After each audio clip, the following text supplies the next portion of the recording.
She was known as the Graven Witch. Obsessed by the Primeval Current, countless sorcerers fell to her hand. The most dangerous mage in the entire history of Rhea Lucaria's academy. It should not be forgotten that Glintstone Sorcery is the study of the stars and the life therein. Glintstone, to many, is just a source of sorcerer's power, and yet to others it is an avenue of research that leads down a dangerous but extraordinary path. In today's lore video, I'm doing something a little different. Instead of looking at an event or a character, we instead will be examining an esoteric theme that is formed from a loose connection of different lore threads. Ultimately, what I wish to examine is the sorcery of Glintstone and the Primeval Current, and by extension its connection to the stars and the void beyond. The Primeval Current is one of the great mysteries of the game, a nebulous concept that, despite its elusive nature, nonetheless manages to be a source of conflict. The Primeval Current is fascinating because its lore implications run much deeper than you may think. It tackles the very nature and gestation of the stars themselves, and it reveals to us the existence of the dark void from which stars hail. The stars themselves are a force that influence events in the lands between, and so we must examine the influence that they exert through fate. In my opinion, these are some of the most difficult concepts to grasp within the game, and it can be easy to get lost in the vague and incomprehensible pieces of lore on the subject. Yet I hope you are ready to open your minds to the void, my children of the stars, for I believe I will provide you with a plausible and logical explanation of what this all actually means. So with that said, let us begin our exploration of the stars and the force of fate that they exude. Sellen describes Glintstone Sorcery as the study of the stars, and so it behooves us to understand a little bit about the celestial bodies before we cleave deeper into the Primeval Current. In the lands between, the stars are intertwined with fate itself, and to fully understand what this means, let us first define what we mean by fate. For me, it means events that are predetermined by some outward force, and is generally something out with the individual's control. However, we can learn that in the world of Elden Ring, the fates can actually have a far more active role in determining one's actions. In the lands between, determining fate from the stars is linked to the real-world belief known as astrology. Well, what is astrology within the real world? Well, I find the following description from Scientific American to be an extremely concise one, which will help us as a baseline moving forward in understanding this practice within Elden Ring. The quote reads as follows: "Astrology is generally defined as the belief that astronomical phenomena such as stars overhead, when you were born, or the fact that Mercury is in retrograde, have the power to influence daily events in our lives and our personality traits." So in a nutshell, even in the real world, astrology is the belief that the movements and positions of celestial bodies can have an effect on the actions that we take. Yet in Elden Ring, this idea is even more potent, as we will further determine later in this video. In the lands between, fate could be observed and determined through this practice of astrology, and we learn this from the astrologer robe, a armour set worn by one of the starting classes.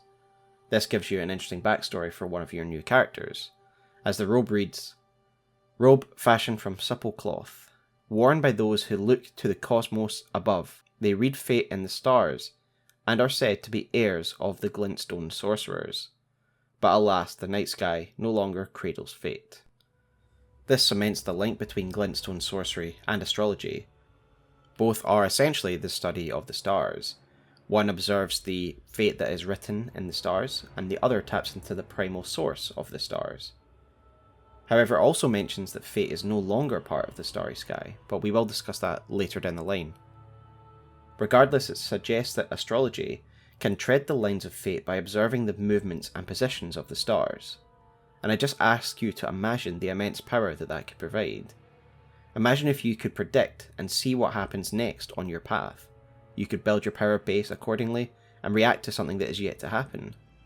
It is also suggested that if you follow the strands of fate, you can finally meet your destiny, and that to achieve your ultimate goals and ultimate destiny, you need to follow these lines of fate, or else you will not meet it. And this is suggested as something that happened to Renala via the stargazing heirloom, which reads: "A talisman engraved with the legend of a queen. The young astrologer gazed at the night sky as she walked. She had always chased the stars every step of her journey. Then she met the full moon, and in time, the astrologer became a queen.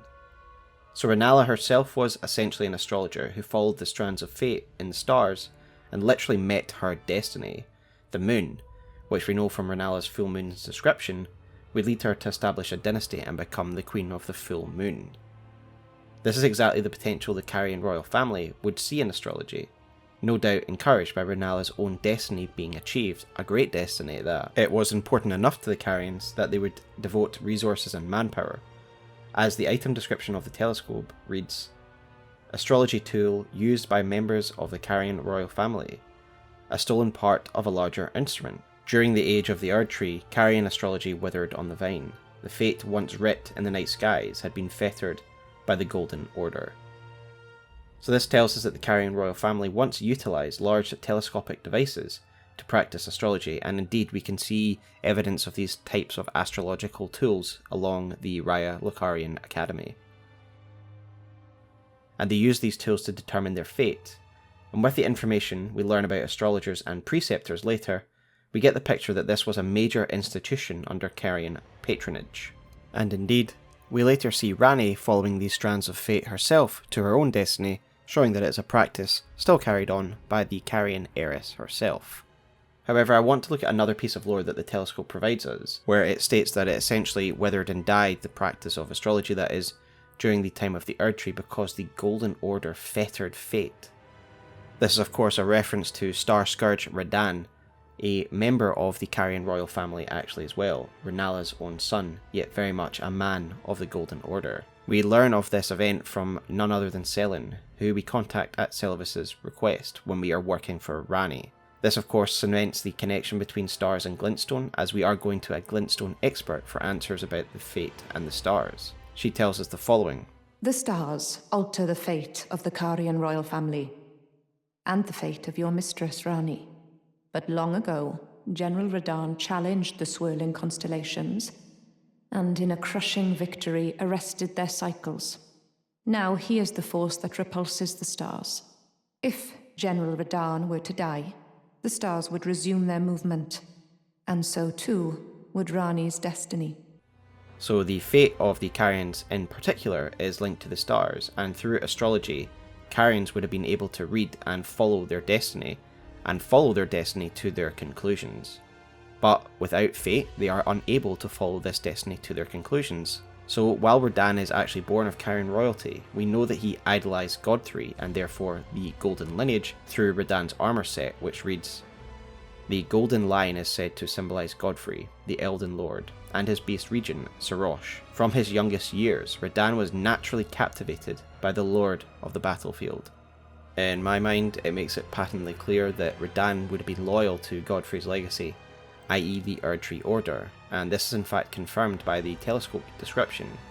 The Golden Order has halted the stars, and that is actually a reference to Radahn himself. He is a Golden Order member. Why did Radahn do this? Well, the sword memorial at Redmane Castle suggests it was to save Celia, in an event called the Star Scourge Conflict. Celia, of course, being the village of sorcery, somewhere that Radahn himself holds close to his heart as he studied there, this gravitational magic that he becomes well known for. What was this conflict? Well, to me it suggests a couple of things. It implies the movement of the stars in one way or another would have resulted in the destruction of Celia. Perhaps he was foretold this by an astrologer. Or perhaps a creature like Astel was heading its way. Or perhaps, more simply, much like what happens at the end of the Radahn fight, possibly a star was just heading the way to the town of sorcery and was just going to impact upon it. Regardless, it looks like he was trying to stop the destruction of this town when he fettered the stars. And by doing this, he not only fettered the stars, but he fettered fate that is connected, that is linked inextricably to the stars. Fate is of course ultimately more than I suggested at the beginning when I quoted the American Scientific quote. It seems to be an actual force that is linked to control over one's actions and what destinies they are actively able to pursue. If the flow of stars is stopped, then those futures, those destinies, those lines of fate are stopped. We see this in two examples that I can think of. Firstly, we see this in the progression of Ranni's quest. Her fate seems to be linked with renouncing her connection to the Greater Will, and then bringing about the Age of Stars. Her agents, Yu and Blythe, are actually unable to advance her aims, because you cannot reach the Eternal City of Nokron, while her fate is arrested. Interestingly, when fate is released upon the death of Radahn, the path forward is physically opened by a falling star, so it seems that following the strands of fate can actually physically assist you. But also Ranni seeks the Finger Slayer blade, and the description of this blade reads as follows: "The hidden treasure of the eternal city of Nokron, a blade said to have been born of a corpse. This blood-drenched fetish is proof of high treason committed by the eternal city, and symbolises its downfall. Cannot be wielded by those without fate, but is said to be able to harm the greater will and its vassals." So not only does fate actually help Ranni physically move forward on her path, but also metaphysically, as access and use of the blade would have been prohibited all the while that fate was arrested. The entire time that her fate is arrested, Ranni is essentially frozen in time and unable to act to achieve her fate as cradled by the stars. Her fate has been disconnected from the stars, meaning she can no longer follow the strands of fate to her desired destiny. The Age of Stars cannot be achieved whilst fate is frozen in place. The idea that the Carian Royals' fate and destiny was severed when fate was arrested is something reiterated by the Preceptor robes, which read as follows: "Glintstone Sorcerers are the descendants of astrologers, a fact that the Carians remain aware of, even if their fate has long been severed from the stars. So as an aside, keep in mind that Glintstone Sorcerers are the descendants of astrologers, as this is an important connecting thread between the subject matters of this video.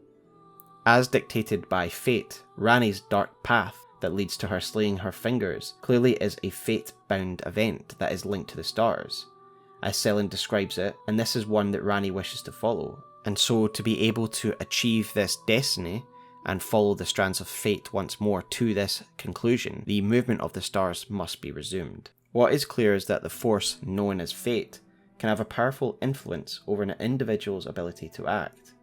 We see this control more clearly through the actions of a nefarious individual who manipulates the power of fate, Preceptor Seluvis.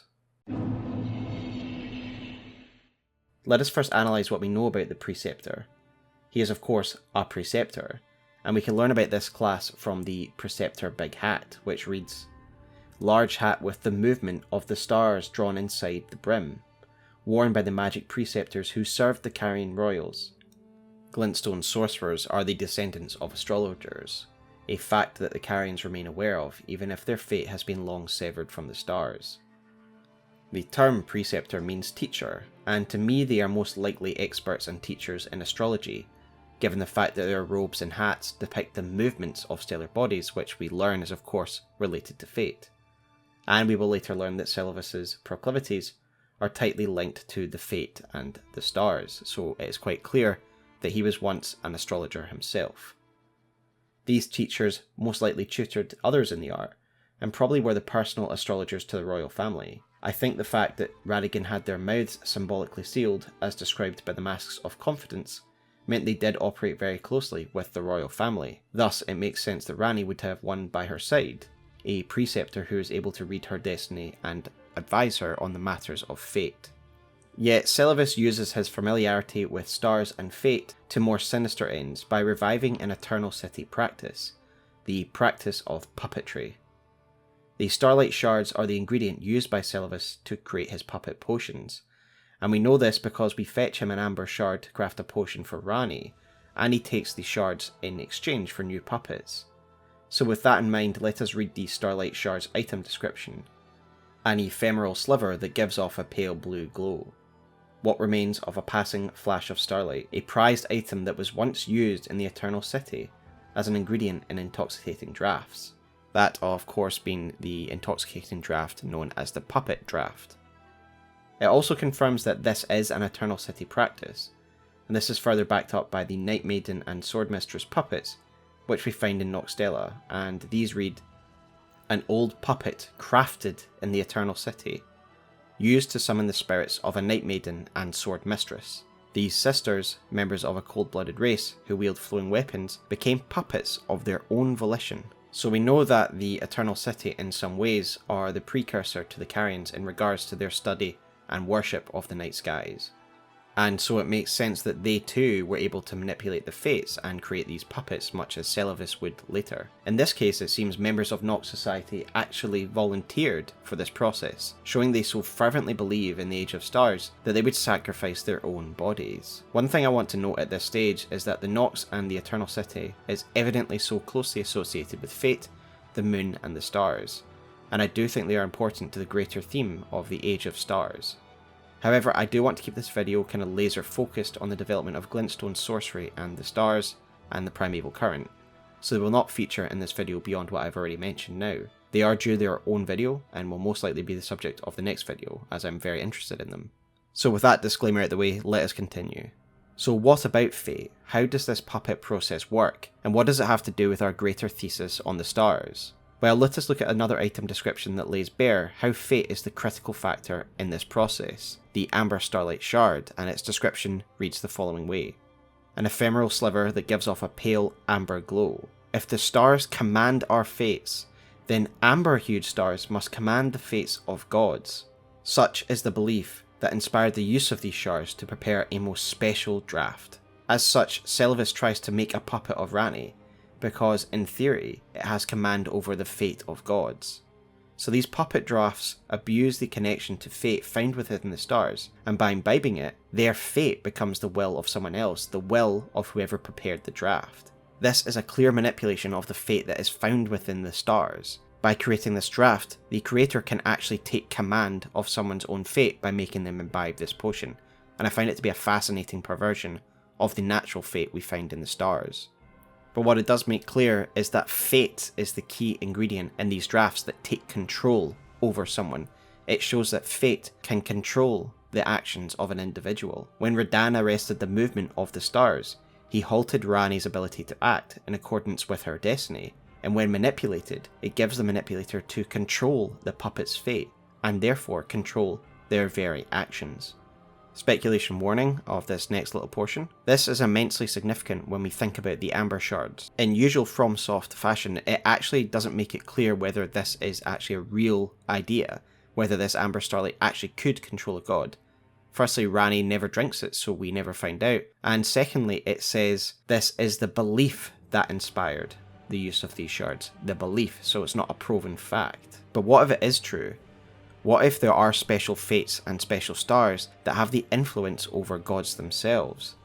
In fact, if you look at the Amber Starlight item itself, it looks very, very close to another thing we see in the game. I've always wondered what the Amber Blade or whatever that bisects and holds Marika within the Erd Tree. To me, it very well could be an Amber Starlight Shard. This is of course speculation, but what if she is being arrested using an Amber Starlight Shard? This is how the Great Will has in fact had her imprisoned. She cannot act because she is being manipulated by the fate of this Amber Shard, much as a puppet would be by an Amber Shard draft. That was just speculation, but I've always found the Amber Blade that bisects her very interesting, and I do think it looks closely like the Amber Starlight Shard. Speculation over, let's move on. Why is this a thing? Why is fate actually dictated by the stars? And how did fate actually affect anything? Why does it have power? Why is it an actual force within the world? Well, firstly we will learn that the stars very much are an actual force within the world. A force that actually contains life. Fate could be just a human term for understanding the power that is influenced by one of the many forces that operate in the lands between. Each of the outer gods influence the world in their own way. Fate could just be the power that these stars exude over the lands between. Does it have the will of an outer god connected to it? Possibly. My focus is primarily in regards to the stars, but I think that the Age of Stars ending show there is at least a power, or a force behind, the moon, the stars, and the cosmos. And like we say, and later in this video we will explore certain aspects of the life that can be found within the stars. In short, fate is simply another force within the world that influences its agents and people within the worlds between without directly intervening itself. Consider the effect that fate actually has if it is allowed to run its full course. We see that A, it leads Rennala to the moon, allowing her to become the full moon queen and in turn teach her daughter about the moon. And B, it will lead Ranni to unleash the Age of Stars. There is an endgame, a motivation, or perhaps just a natural conclusion to fate, it seems. There is a point to it, and it does just seem as if it is just one of the many influences and forces of outside powers and beings that are kind of inscrutable, but obviously have some kind of goal to affect the lands between. To truly understand the stars and the role that they play in Elden Ring, it is essential to look at Glintstone Sorcery and the Primeval Current. As we discussed, astrology and glintstone magic are linked. They are both the study of the stars, and so it is to Glintstone Sorcery and the Primeval Current that we turn to now. When it comes to Glintstone, the best place to start with is Sellen, for she is a master of Glintstone Sorcery, and it was her aim to study the deeper applications of Glintstone, and this eventually had her cast out from the Academy of Raya Lucaria.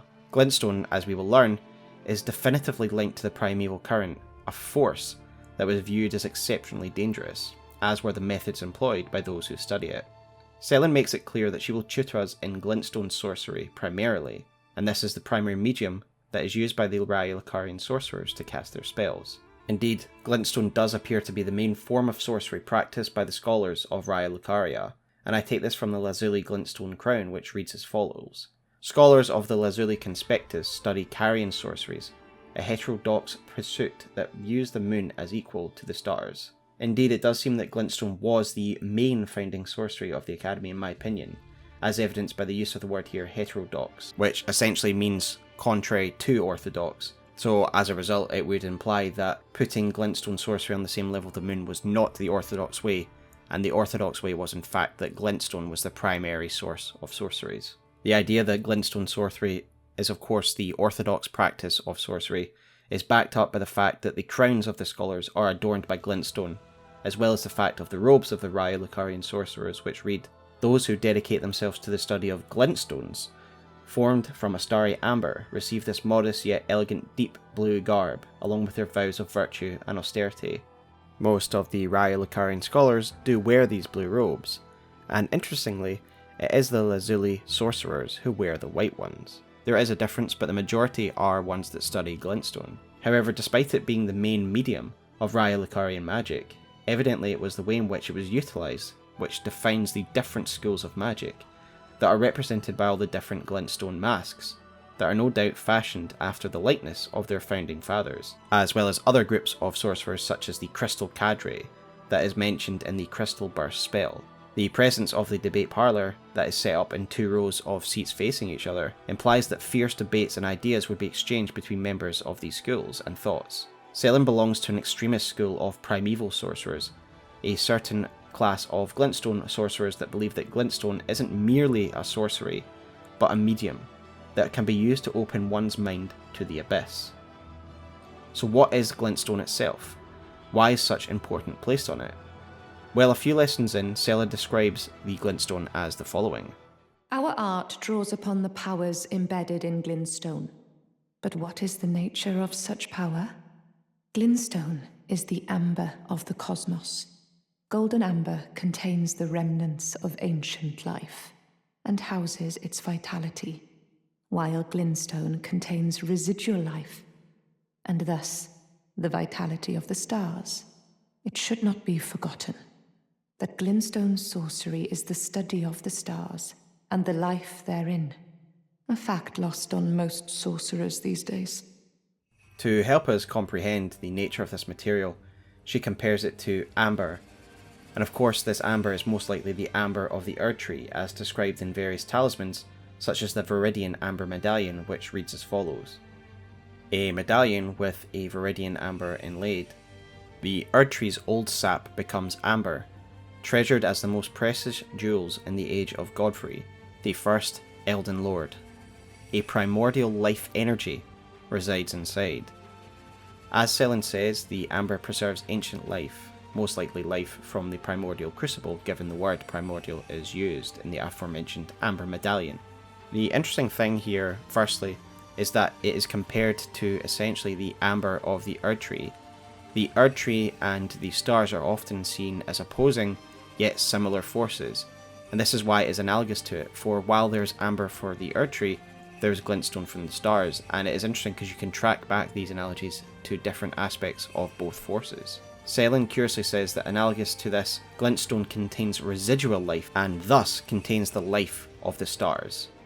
The primordial life contained within the amber grants the bearer a modicum of its powers to improve vitality and fitness, and likewise, glintstone can be used to harness the residual life of the stars to extraordinary results, resulting in the power that we see in Glintstone Sorcery.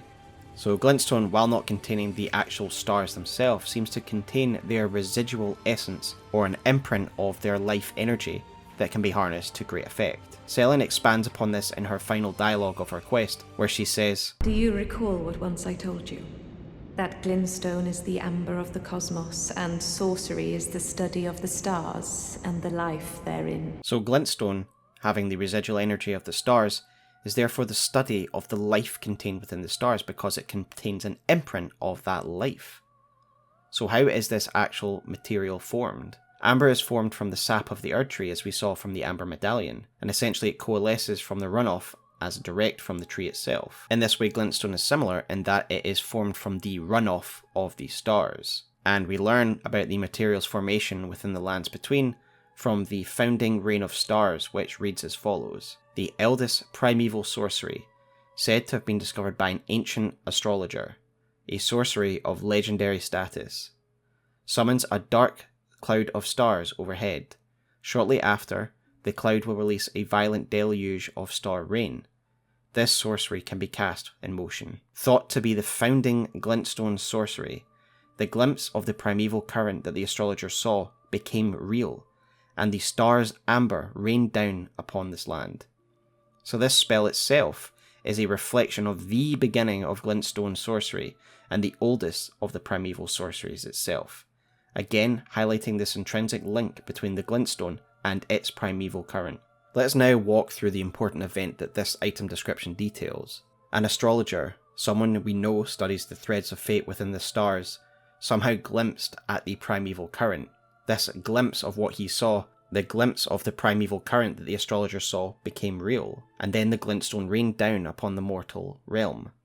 The astrologer looked into the primeval void, the primeval abyss of the stars itself, and it became real, manifesting the reign of the stars. Let's look upon the spell itself. It seems to open a cloud of nebulous energy, and releases a downpour of star rain. So what the astrologer must have glimpsed when he looked into the primeval current was this dark nebula.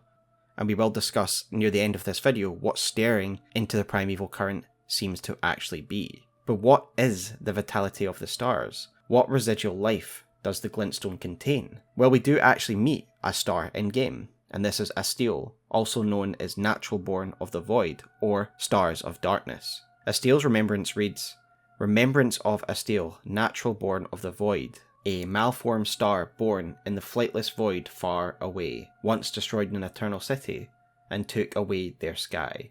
A falling star of ill omen. So Astel is referred to as a malformed star, and again a star of ill omen, cementing the fact that Astel is actually a star, but an atypical one given the use of the word malformed, meaning that we can assume that the other stars within the void are actually far different from Astel and maybe not even as alive as he looks. But nonetheless, he is a star, and this is of course reinforced by the bastard star item description, which confirms that Astel is a star due to the fact this item is made from star debris of Astel's body. Is it possible that the residual life contained within the glintstone is like that of Astel and his more regular star kin? I believe so, and so it makes therefore easier to understand the nature of the life energy that we find preserved within the glintstone, the amber of the cosmos.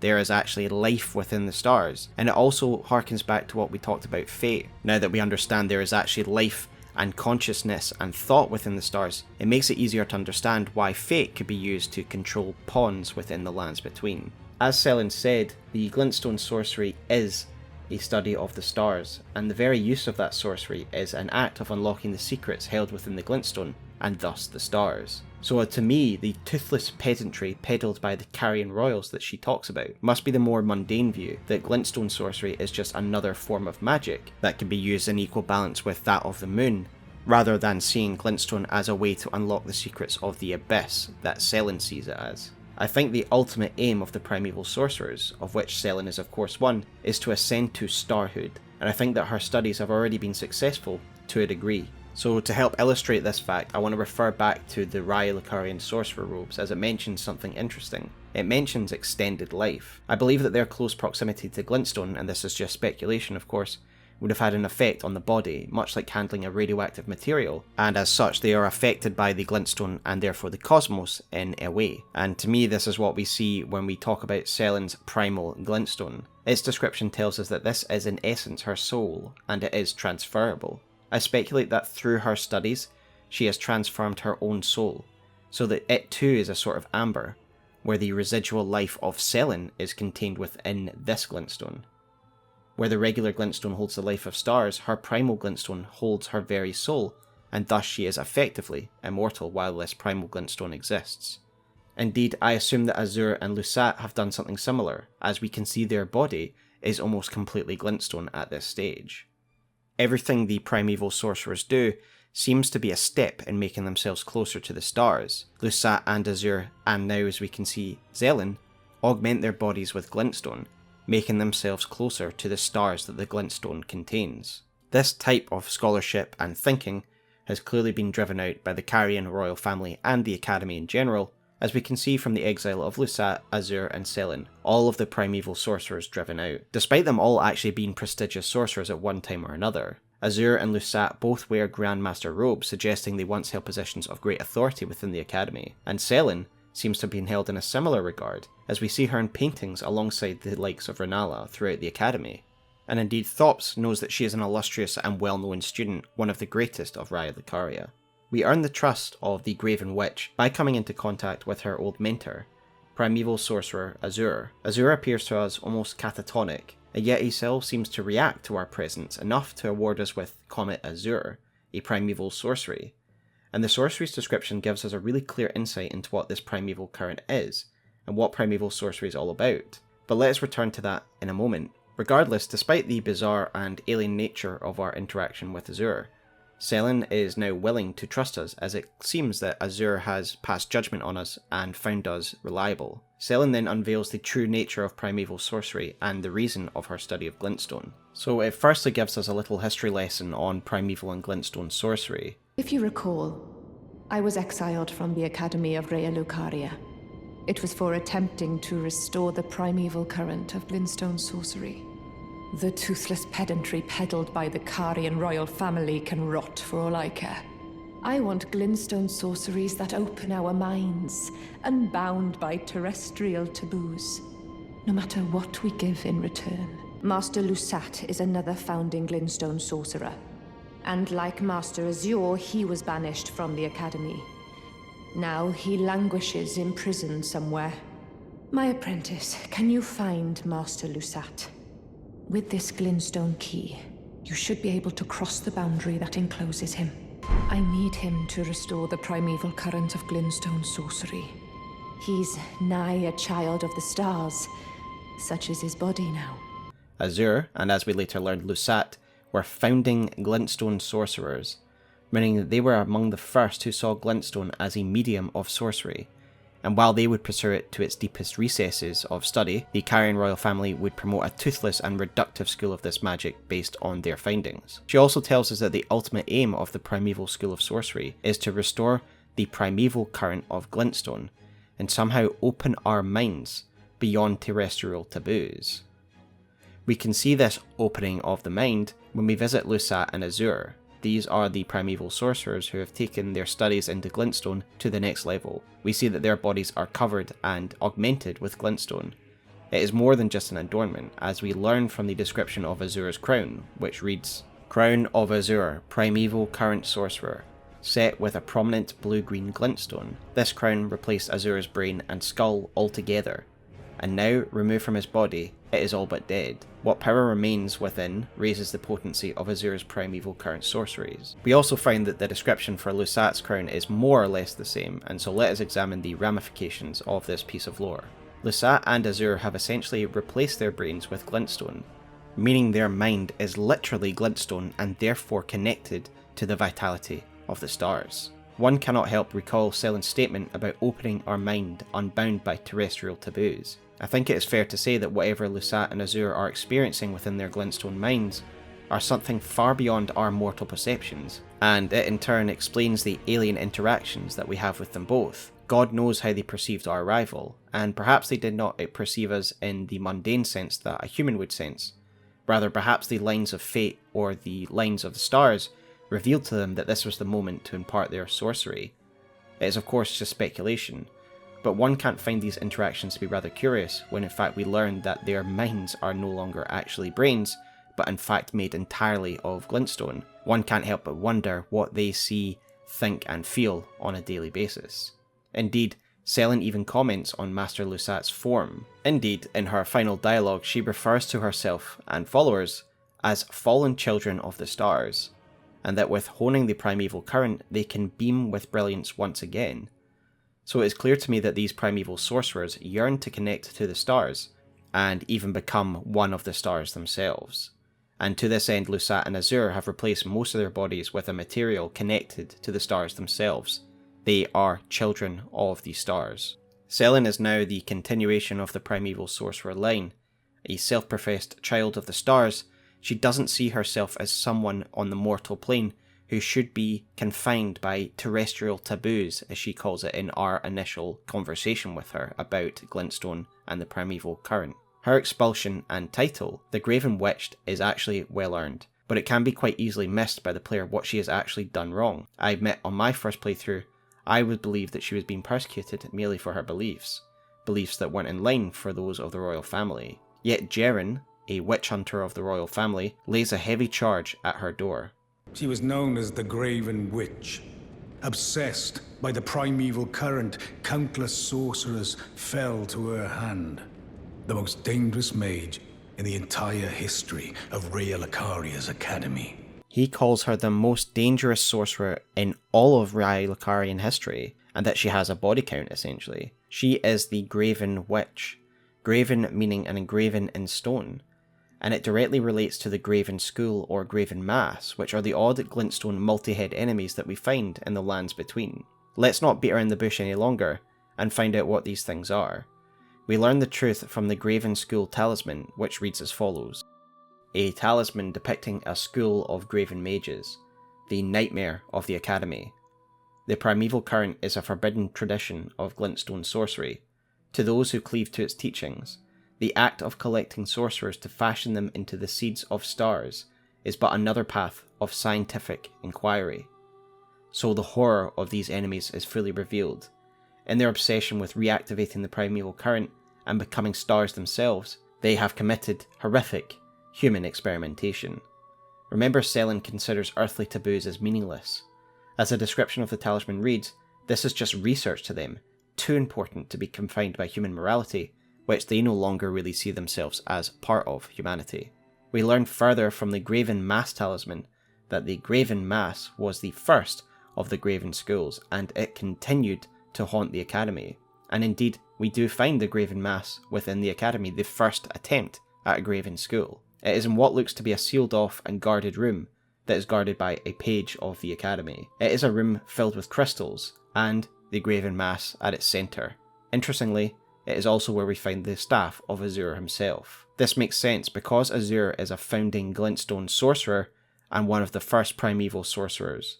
It is most likely that it was he who pioneered this method of Graven-Schools. If I am allowed to speculate with the environmental storytelling and the item that we find here, I would suggest that Glintstone was used as the power source to complete such a ritual, and, given Azur's staff's present, it was most likely that he oversaw this first experiment, and this was the action that will have seen him expelled from the Academy's gates. Returning to the talisman, it says that it continues to haunt the Academy. Evidently this was a failed experiment, as the corpse of this tortured being stares at us with dead eyes. It lies there limply, as a corpse of an horrific, abominable experiment. No doubt scared of the potential risk for harm or accident, the Academy has just sealed off this chamber, rather than try and clear it out. A stark monument to the ambitions of Azur and the Primeval Sorcerers. We can see that there's evidently some method to the madness. Glintstone is connected to the stars, and so attempting to make a living star from its power, as if it is a catalyst or a seed for a new star, so they can all ascend together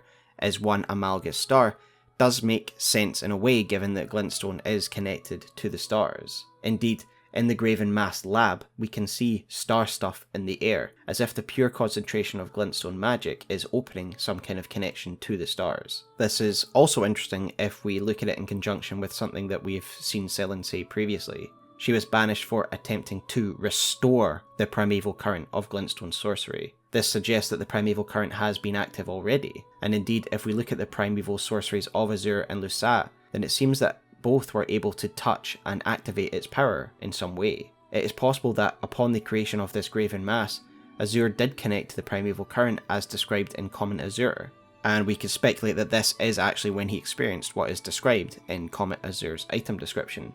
Having looked at these beings, Sellen's title of Graven Witch makes sense now. As the Graven Witch, she clearly was notorious for forging new Graven-Schools in an attempt to forge a starseed and connect to the Primeval Current. Sellen's final fate makes it clear that these are, at least, semi-conscious sorcerers forged together with glintstone masks, making sorcerer's powers and glintstones as the main ingredients for this being. Thops confirms that she was in fact accused of abusing and mistreating other sorcerers. Sellen was well known. The most promising sorceress in the history of the Academy. I followed her at school. But there may as well have been an ocean between us. But Sellen was expelled from the Academy, accused of unthinkable treatment of certain sorcerers, under the name of the Graven Witch. I still don't believe the accusations. The illustrious Sellen would never do such things. Interestingly, her connection to the Graven-Schools is cemented by the presence of her painting in the room with the Graven Mass, the sole painting of any sorcerer in the entire room. Yet we can clearly see that the Graven-Schools have not worked, and instead of being stars they are horrific abominations spewing uncontrollable magics.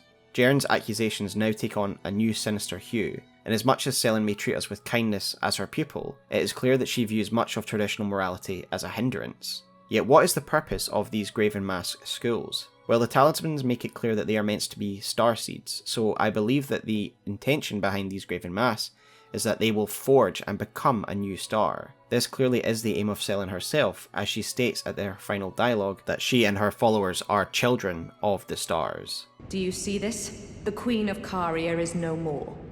With the bodies of Masters Azur and Lusat returned, the Academy can hone the Primeval Current, so that we, fallen children of the stars, shall beam with brilliance once again. This is the ultimate and pitiful fate of Sellen and her mentors.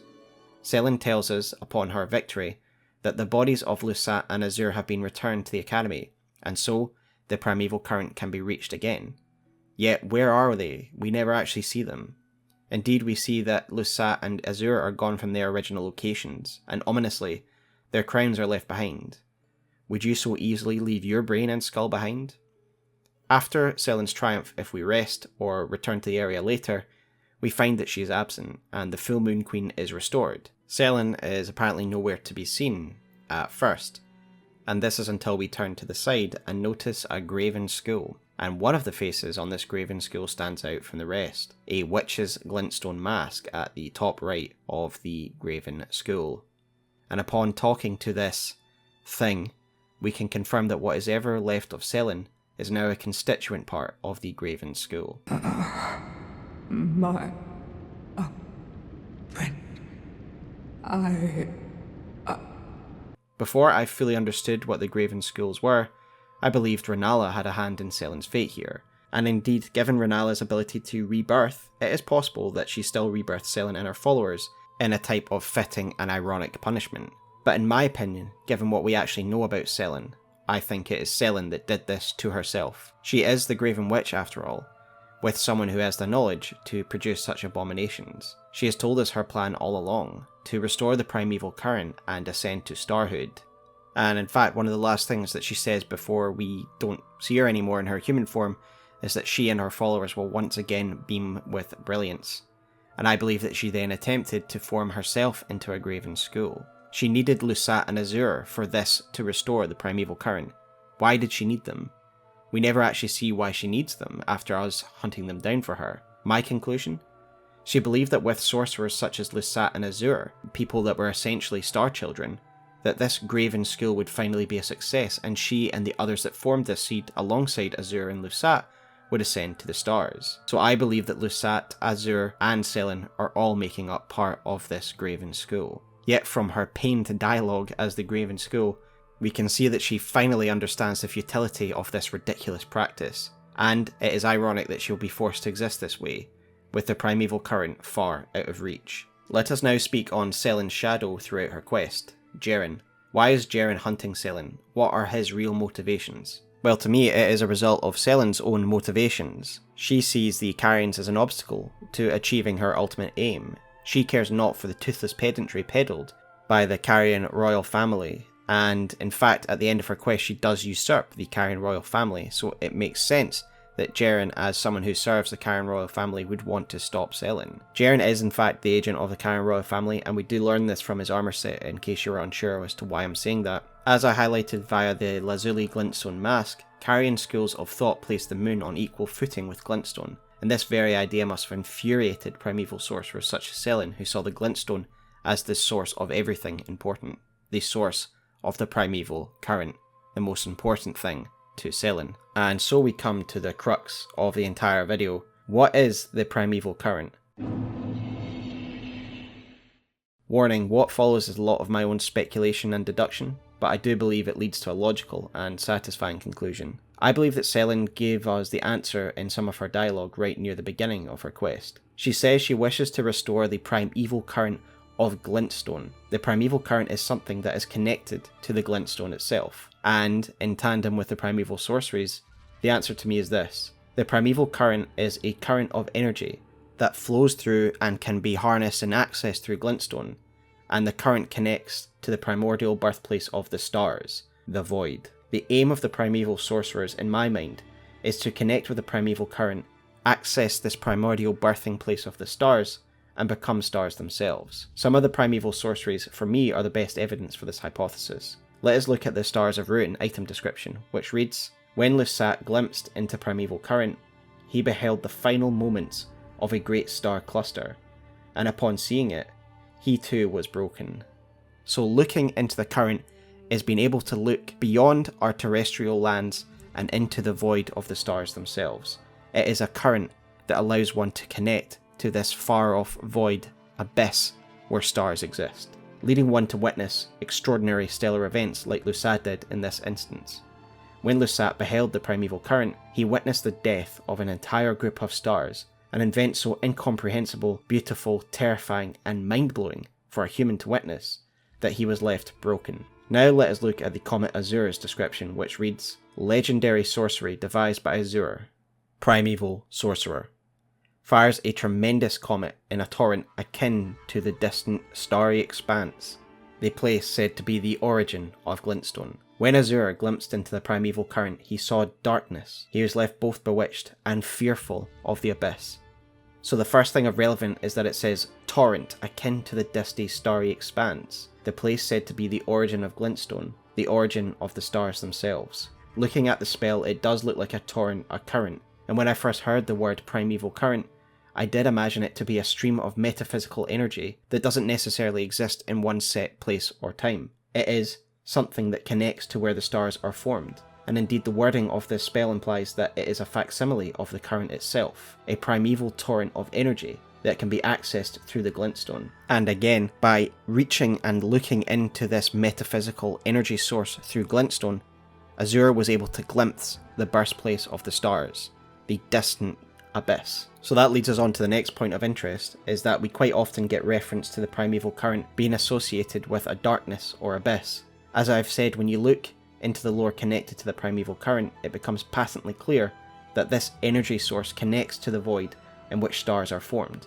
and by peering into it, by reaching into it, by connecting to it, the Primeval Sorcerer may get a glimpse of that deep dark of the void that is something so beyond and incomprehensible to the human world, and in this void they can witness the death and birth of stars. This too is reflected by the founding reign of stars that we looked at earlier, whereby connecting to the Primeval Current, the mentioned astrologer opened a rift to the abyss, and from that abyss fell the Glintstone. One thing that may help to illustrate and add to this discussion is the original Japanese of the founding reign of stars, and how it more clearly connects in Japanese to Astel and the void in general. Once again, like I did in my last video, I rely on my fellow content creator, last protagonist, who was kind enough to translate the following item descriptions for me. Their channel covers Elden Ring in depth, looking at lore, translation, and NPC triggers, and I highly recommend that you check them out, and thank you again to Last Protagonist. When I asked Protagonist to review the founding Reign of Stars item description, they made it clear that while it is a decent translation, it does miss out a linguistic link to the word darkness, and that this item description says something along the lines of, "Call a nebula of darkness in the sky." Adding to this, he claims that the same word for darkness is quite often used in association with Astel, who most closely translates to spawn of darkness rather than natural born of the void. Furthermore, in line with this idea of darkness, they translated Astel's remembrance as the following. Remembrance of the spawn of darkness. In the distant past, a star malformed was born in the lightless darkness. It destroyed the Eternal City long ago. It's a malevolent comet that stole the sky from them. Again, big thanks to Last Protagonist. This simply isn't something I could look at myself, and I will link their channel below.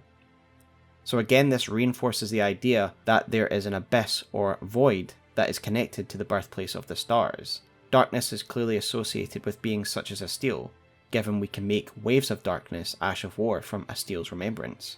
More importantly, it creates a linguistic link between the Primeval Current and Astel, given that it is linked to Reign of Founding Stars, which is of course one of the Primeval Sorceries, and to Astel, both using the term darkness quite clearly in their descriptions. This will reiterate what I have said already. The Primeval Current links to the source of the stars, a place of darkness, a void, an abyss that birthed Astel much as it birthed the founding Reign of Stars, the source of all Glintstone.